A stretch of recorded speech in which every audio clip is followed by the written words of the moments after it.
What's up, everyone? Thomas here with ForReel Movie News and Reviews, and we are currently in the middle of covering hot docs. And so I figured this would be a good opportunity to hop on the video and talk about it a little bit. I am excited to currently have on the line Taylor Baker from Drinking the Movies, who is also covering hot docs. And yeah, I just want to cover some of the things that we've watched and talk about the festival so far, as we normally do when these festival things happen. So Taylor, welcome to the video. And how are you doing this morning? Thanks for having me. I'm good. We had a good time doing some stuff up north yesterday for a birthday get together for me. I think we're both still perhaps recuperating for that, but I'm doing well. Yes, which reminds me, because I'm awful at doing this, happy birthday. Thank you. Yes, it's officially tomorrow, but I'm imagining you're just using this as a birthday weekend. Yes, that's exactly what's happening, even though today is mainly just recording and catch up day. I am actually shocked you're at least acting as sober as you are right now. Oh, I'm 100% sober as I hold this what could be coffee. It could be coffee, it could be Kahlua, it could be Bailey's. Mm-hmm. That's funny. Well, yes, so that was kind of fun being able to get out and hang out for a bit. But yeah, today is also a big content day for me as well, because I've seen a bunch of movies that I'm excited about writing about, and I've started a few of my reviews, but ready to start publishing stuff. So yeah, let's jump into it. What movies have you seen so far at Hot Docs? What movies have I seen specifically at Hot Docs? So the thing is that we were doing some coverage on Atlanta Film Festival as well, and I'm getting confused about which documentaries are which, but I'm pretty sure that I've seen 7 from Hot Docs right now. So there's Audible, which we'll probably talk about the most today. Then there's Dark Blossom, which is I believe a Danish film. Follows the lives of 3 kids as they become adults and kind of separate. Bank Job, which was very bad. The Big Scary S Word, also not very good. Rockfield, which was about a recording studio in Wales, and they have a very storied career, very, very interesting documentary. Any Given Day, which is my favorite documentary of the film festival so far. And then also Nike's Big Bet, which I think you might have also seen. And that's actually a very, very interesting documentary. Yeah, that's quite the comprehensive list. I'm sad to hear you didn't like Bank Job. I have it listed here on my interests list. But Yeah, I watched it because one of our writers, she was interested in it, and I piqued my interest, so I popped it on, and I do not like it. It's very surface level. It's a critique of a bunch of different things with the financial system, but it doesn't actually go in depth on anything at all. mm-hmm. Very Yeah, surface level. I suppose there's a lot that you can go into with the financial industry, but that is too bad. Did it have any entertainment value to it, or They blew up a van, but oh. that's 10 seconds of, yeah, no. It's very Fair hard enough. for me to endorse something that's supposed to be a critique but doesn't actually offer criticism. Mm-hmm. Well, I'm interested. So going into Hot Docs, what were your expectations for the festival? What were you looking for in the selection of films? I was expecting to find probably the best last batch of documentaries that I'll see this year. I think Sundance undoubtedly had my favorite collection of documentaries. South by Southwest was also incredibly strong for documentary film content. So I was expecting this to kind of be the last big hurrah of really good documentary films that we'll hear about for the next 2 years as they slowly stagger their release. Because VIFF, TIFF, Telluride, I don't think that we're really going to hear about earth-shattering documentaries. There might be 1 or 2 that are great, but a big smorgasbord like this, I just don't think we're going to see another one this year. Well, it is interesting how these, these big film festivals that premiere a lot of the movies that end up going into that end up going into the mainstream. And this of these films that are at these film festivals, the strongest ones are documentaries. It makes me wonder kind of what the landscape is going to be for narrative film going forward, because I do see what you're saying. I think Sundance had a solid selection of documentaries. It actually had my favorite documentary of the year so far, which is Flea. Um, That's the and then wrong South. answer. Mm, I know you have other preferences. You meant to say All Light Everywhere. It's all All Light right. Everywhere. Yes, I guess I must have mispronounced it. Which of course is a selection at Hot Here at Hot Docs as Docs, yeah. well. Canadian So debut, I think. you have a whole nother opportunity to watch it. I don't know Hmm. if you've gotten to that second watch just yet, um, but yeah. So solid selections in documentaries. So yeah, I guess on a different topic, it'll be interesting to see what going forward the narrative selections will be for the rest of the year. It just seems like this last year was more conducive to making documentaries. Hmm. So yeah. But also, a lot of documentaries, they're on like 6-year time horizons. Mhm, So really, right. COVID out of all filmmaking, I think got the least in the way of documentarian filmmakers. In fact, I mean we've seen films where COVID is either the topic of documentaries, or kind of developed the how the documentaries unfolded. I'm thinking very specifically about Someone Like Me, which kind of had a trajectory on what the story was at least supposed to be and the direction that the story was supposed to go, and then completely gets upended by COVID and the pandemic and the shutdown. But that just became a part of the story, and that just became a part of how the documentary unfolded. And so you do have that flexibility in storytelling with documentaries to either make major events like that be the topic of the documentary, or have it influence the story in a way that makes the documentary maybe even more interesting than it would have been otherwise. So Yeah. And I mean, I don't think that I've seen personally like really any good documentary that shot during COVID so far. So, mm. we'll see. It sounds like you're saying the one that you're referencing is good. Someone Like Me, I enjoyed. Yeah, I Okay. like that one, particularly because of the uncertainty involved with how the story unfolded. Even besides the pandemic, there was a lot of factors that kind of changed what you might have expected from that story. And then the pandemic happened, and it throws another wrench in how things develop. And so that was actually a really good one to have a conversation with the directors on. It takes place in Vancouver, so there's a lot of familiar scenery when they're following these people around. And actually, Beaumont had the opportunity to watch it as well, and so he it also resonated well with him, because a lot of he says there are parts of the movie that take place right in his neighborhood. So Cool. so yeah, it's nice to see that local film, and see how that story is put together and how it unfolds in the pandemic and everything. So I did enjoy it. I would recommend it. And my interview for that one is published now, so people can go watch that. But yeah, I guess going into Hot Docs, I always set really high expectations, and I'm kind of looking for another Flea. I'm looking for another, like really compelling story driven narrative that approaches documentaries in a unique way, or approaches the story in a unique way. Um, and so that's what I'm looking for. I'm still on the hunt. I've seen Hmm. good things, but we'll see if another Flea shows up for me at least. Yeah, yeah. I don't think that I don't think I'm specifically looking for like harrowing narrative documentary subject style thing. I think I'm just looking for the next thing that makes the cinematic language, do something to me.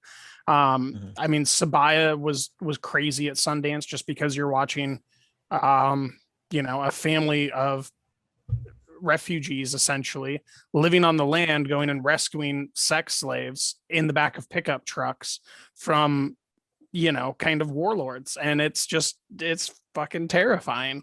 All Light Everywhere, also very, very interesting in a very different way.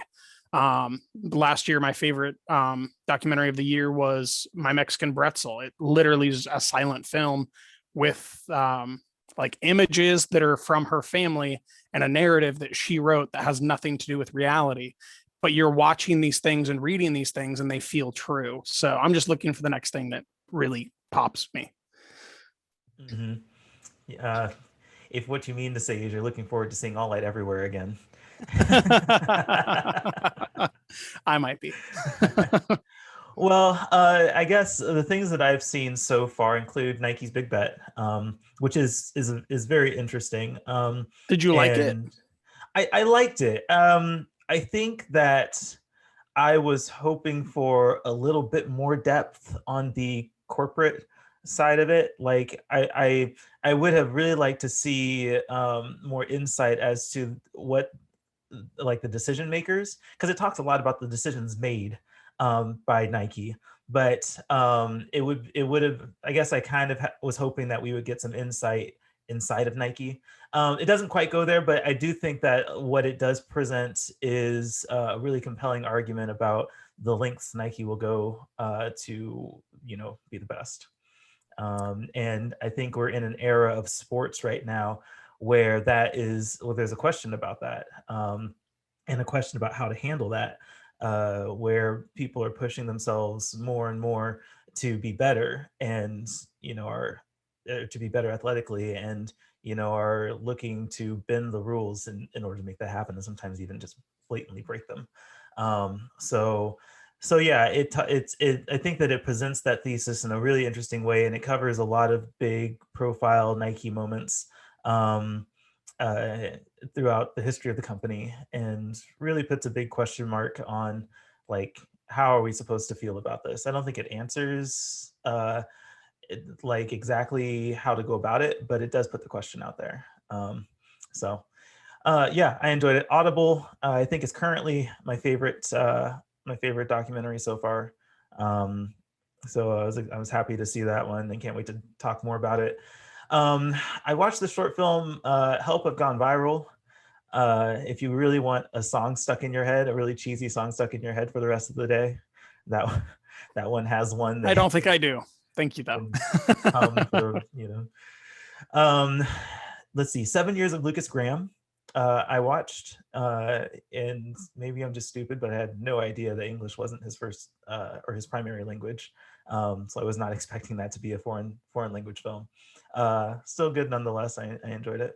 Mao, I watched, which I liked, particularly for the subject matter, because I am a graphic designer, so that spoke a lot to me. I watched, of course, Someone Like Me. Dead Man Switch was interesting. I like mystery documentaries, and so, or just mystery and storytelling in general. So that one was pretty interesting. And then I watched this one called Acts of Love that I didn't like. I was going to say that introduction's really not glowing. No, I watched this. And maybe I'll talk more about that later. I don't know I don't think I was expecting anything from it, but I don't know if it was expecting anything from it. So maybe that was the problem. Large compliments. Yeah, yeah, it's unfortunate, but yeah. So which other one so far has stood out to you that you've seen that you really enjoyed, or maybe you want to tell people about? Well, let me cheat and I'll talk about two. First, I want to counteract your Nike comments. I think the documentary starts about 50 years ago. I think it starts in the late 60s. And so I don't know who we would go to for the answers you want, because we're on such a large time horizon. I understand the interest, though. It would be interesting to get those internal documents and memos and stuff. But I think that the most interesting thing is the title of the film, The Big Bet for Nike. And then the footage and how they show us that their first big bet was Prefontaine, and Prefontaine died. And then they had to pivot, and they pivoted to this guy Salazar. And Salazar was great for them. He won a lot. And then their bet on Salazar turned into a different bet. They bet on him as a coach, and they'd known him almost his entire career. And now in this arc, he's being sued, or he's under allegations from WADA and I think USADA. And we've seen in recent memory USADA and WADA be incorrect about things. Most notably John Jones, where he tested positive, and then they got a better test, and he basically tested for, you drop one little droplet of pure water into like a glass of salt water. That's like how much he had in him. It was incidental, and it could have come from a source that wasn't purposeful. So it is interesting to just see it framed like that. So I really respect the filmmakers for how they present it, and specifically because they don't give us an answer, and we get like 7 minutes of Malcolm Gladwell talking, which doesn't hurt. Of course not. So I will quickly pivot onto my actual favorite documentary so far, and that is Any Given Day. And this is a mental health documentary. I went into it with no expectations at all. It's the sophomore documentary film from Margaret Byrne. And she's following 3 individuals in Chicago through something called the mental health court, where basically they exit jail, and instead of going to a halfway house normal procedure with parole, they become part of something called the mental health court, where there's a special judge. This is what she does, and they build the program. They get them assistance in a way specifically for people with mental health issues. I don't want to give too much away about how it ends, but I will say that in the middle of the film, the documentarian herself has a psychotic break, and it is one of the most interesting and personal films that I've seen all year, because of she's making these people her subject, and then she's going through almost worse than what they're going through at this point in time. So I'd really encourage everyone to watch it. It's very, very interesting. I think beautiful, thoughtful, and just heartfelt and sincere in those really important ways. Yeah, I think I have that one now on my interest list, thanks to your recommendation. Beaumont's also interested in watching it. I think he actually has access to it now, so he's going to check that out. And I think that'll be an interesting one to cover if we do a post-festival video. That would be a fun one for us all to discuss. So unless you guys disagree, then it's going to be sad. maybe, but that is to be seen. Tune in next time. One that I need to get to that you've already seen is Street Gang. I think you saw it at Sundance. Yeah, I did. I saw that one. So that's one of the main ones that I want to make sure I see before we exit the Hot Docs lineup. Yeah, absolutely. Street Gang.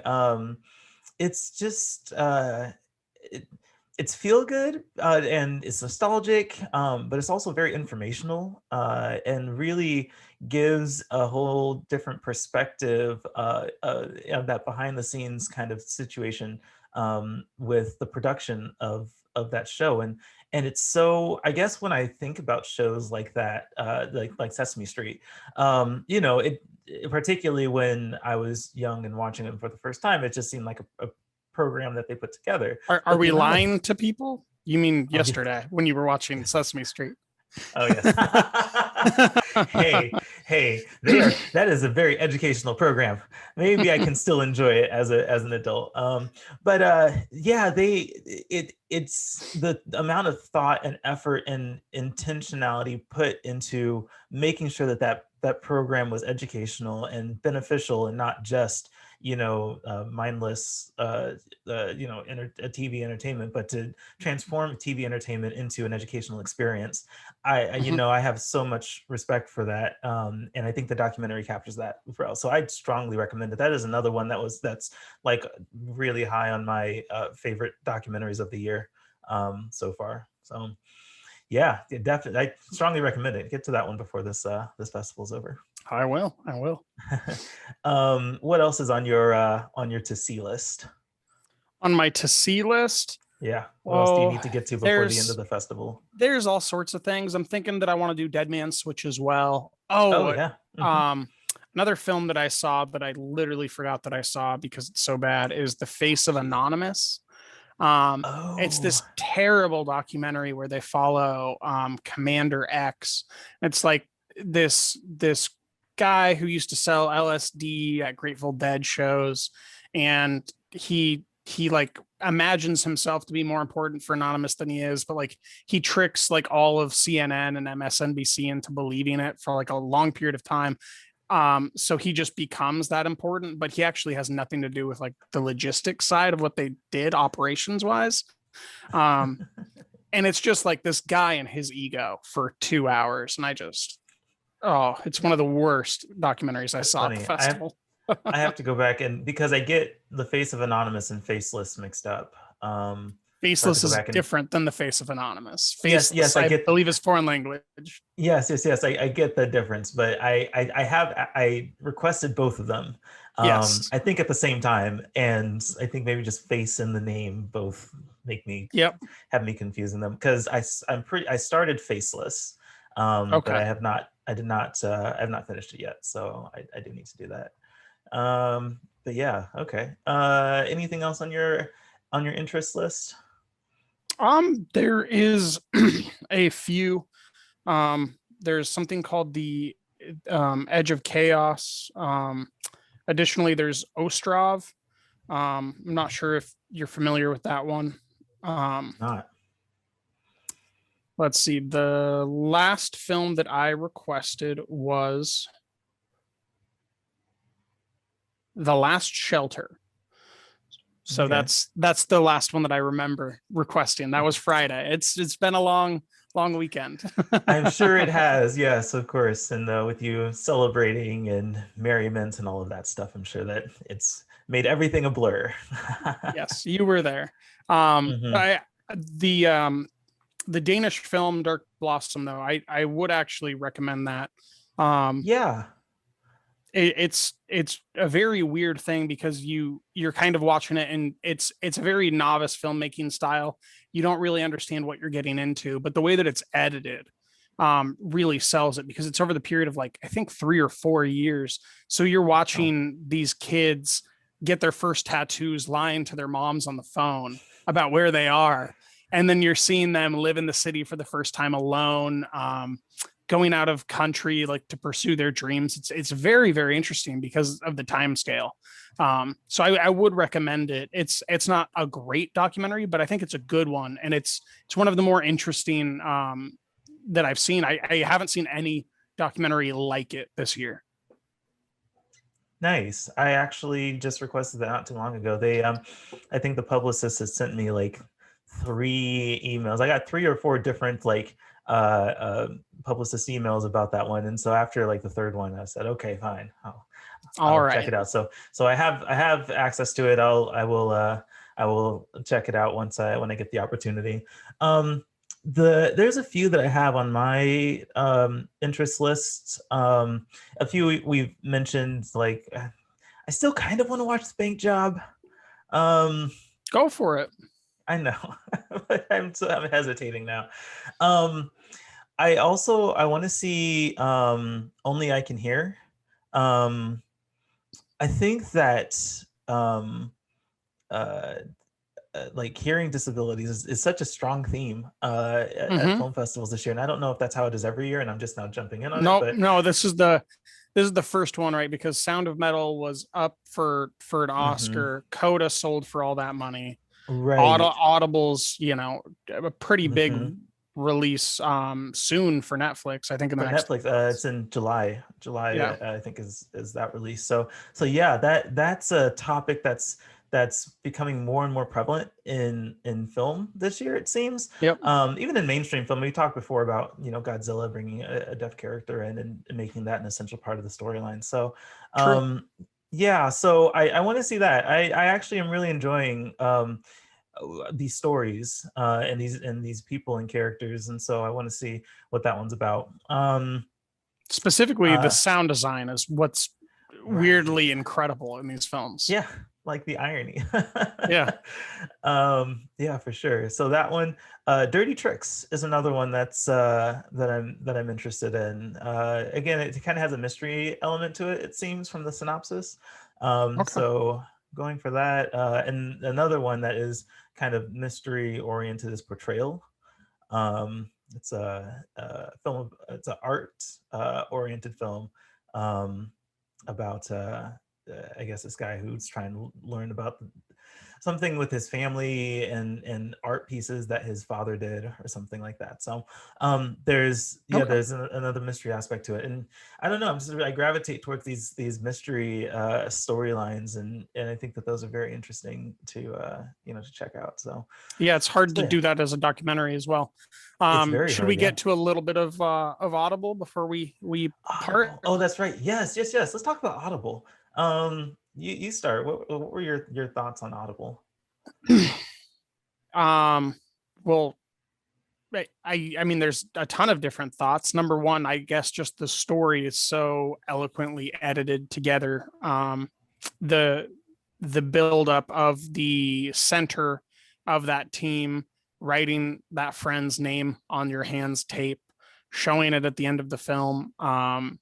The way that ends up kind of defining everything and becoming the value source for everyone in there, is really really interesting. But also the cinematography. I think I mentioned to you there's this one shot where they're under the water, and he's training, and that's he really does that for training. That wasn't staged. He just Mhm. went in with the camera and shot some, and it's just one of those quick little images, but it's beautiful looking. They've got great sideline cinematography. It's got elements of football to it in the beginning and the end. The pacing is really well done. Why don't you chime in? Yeah. No, What your everything you're viewpoint saying is exactly what I was thinking as I was watching. It is a gorgeous film to watch. It is a beautiful, beautiful cinematography. Um, and I think that they identify the right characters to tell stories about, and give background on. It's actually it's an interesting experience because a lot of it is silent since the most of the subjects are deaf. Um, so it's very odd when someone actually talks. Uh, Mhm. so that's interesting, but it is what, like 30, 35 minutes, almost 40 minutes, something like that. 39. 39. Yeah, so it's short, and part of me kind of wishes it was a feature length film. I think that would have been, I could have sat through that for a whole hour and a half. I I I think that he really boiled it down to its essence. And I Hmm. mean, how lucky could you, like, if you shot this 1 year earlier, 1 year later, you don't get the Hmm. same storylines, you don't get the Right. same star with Amari. Amari Right. is a very unique person in that he's like their prom king, but he's also nice to every single person. Like it's one of those weird, like really genuinely good people, that you get to have as your subject. And then his story with his father is equally interesting. There's so many wrinkles to that person's life, and we just have this moment where they have their, it opens up on their first loss, Mhm. and that loss, that sense of having lost, really just permeates the entire film. And the ending, I think, is just such a crescendo. It pulls off, what we would be criticizing it for not doing if it was longer, I think. Mm-hmm. That might be true. I mean, who's to say like what it would be if it was a feature length? But I Me, just I think just did. it's true. I think there are certain technical aspects of a film um that really kind of win me over. And in this one, the Mhm. visuals and the cinematography was just so great. Like I could have, I would have personally been okay with it being, an hour 15, hour 20. But it's good as it is. And again, I think we've talked before about how short films are starting to enter the mainstream more. And I think that's great, with this going to Netflix. Like that's a Mhm. huge platform that a lot of people are going to be able to experience it. I can already like see the trending today and seeing it at number one. on Netflix, because I just think that it's going to get a lot Well, of what's buzz. interesting is, if I remember correctly, they commissioned this film. Oh, did they? Yeah, It's I possible. believe so. I mean, that would make sense. Yeah, that's awesome. And the fact that they made it a short film, it didn't feel the need to extend it. Yep. Just to be a feature length film, because that's what's traditional. Yep. There is so much that you can appreciate about this production. And I honestly can't wait until it gets to Netflix. I'm excited about the reception, and like I said, particularly with the subject of deaf subjects and characters being so prevalent in films now, that that this is going to come out. Coda, I think, is coming out in August, and coming off of That's Sound Apple TV, right? I believe so. Okay. And all this coming off of Sound of Metal's Academy Award win. Yeah, it's really cool to kind of see that in cinema. So yeah. And I'll do a Thomas style shameless plug. You'll be able to hear my interview with Matthew Oggins, the director of Audible, soon. I am so jealous that you had that interview. So lucky It's great to talk to. I will be sharing that as soon as it's published. So cool. Thank you. So what are you going to watch today? Oh, we're going to turn this off. You're going to get to watching some documentaries. What are you getting to today? I am. Hold on. I just was just looking at this. So today I will be watching. I think I want to finish Faceless. I do want to watch Portrayal, and I guess Only I Could Hear would be a good one to watch today too. I might watch Bang Job. You know what? Maybe I'll put Bang Job on. That's possible. And yeah, I don't know. Like I don't ever, like, unless there's a schedule that I have to follow, I just kind of like whimsically decide, what am I in the mood for? Do I want a mystery? Do I want to kind of, to have it on while I do something else? Do I want to nap? Energy? Do I want to nap? Do I have the energy to read subtitles? I don't know. Like it really depends on my mood and maybe how much I drink. So, but I do expect to get, hopefully like 2 or 3 movies in today, and I also want to get some reviews written and published this week. So, yeah. Cool. What's on your list today? My list is, documentary wise, the only thing that I know I'm going to see is probably Street Gang. I've got to watch Fritz Lang's The Big Heat here when we hop off this. I'm going right into a recording for Drinking the Movies. We're rescreening Fritz Lang's The Big Heat. I need to watch that one more time before we record. And then I'll do Street Gang later tonight, and I'll probably just mosey around and pick something just like you're talking about. Just what do I want to watch? What do I feel like? Are you doing anything for your birthday tomorrow? I know you already did stuff this weekend, but nope, I'm working jujitsu, and then I'll be home at like 9. Well, I would like to personally welcome you to the 30s Club. Oh, thank you. It's a wonderful club to be in. It's a pleasure to be here. I wasn't invited, but I'm here now, and I'll be kicked out in 10 years. Yes, that's exactly how it goes. This is the fun club where you start feeling the aches and pains, as I started realizing. So, yay. Cool. Well, Taylor, all this content you're going to start publishing, where can people find it online? It's at Drinking the Movie on Twitter. Everywhere else, it's Drinking the Movies, Instagram, Facebook, whatever. Go to drinkingthemovies.com and you can find it all there. Yeah, perfect. Taylor Beaumont was not able to join us for this, but he is definitely putting out content and watching films, so you can read his stuff and my stuff at moviesforreal.net. We'll be covering Hot Docs all week, and probably into next week as well, and maybe even the week after that. Depends on how much we get around to seeing. But yeah, moviesforreal.net, and also connect with us on social media, Twitter, Facebook, and Instagram at moviesforreal. I am on Twitter and Instagram at BeamTSJ.